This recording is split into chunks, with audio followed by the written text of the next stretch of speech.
Сәлеметсіңдер. Менің атым Гүлнұр Асылзада. Әкеме шолпы жасаймын.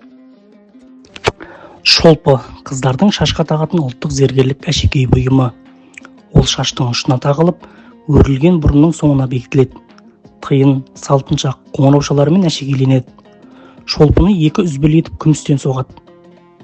Төменгі үлкен тұмаршасының етегіне шынжырлап немесе үзбелеп соғып, сөлкебай тіркелген бірнеше салтыншақ тағылады. Ол баулары арқылы бұрымға қоса өріледі. Шолпының қозалы және қоңыраулы деген екі түрі болады.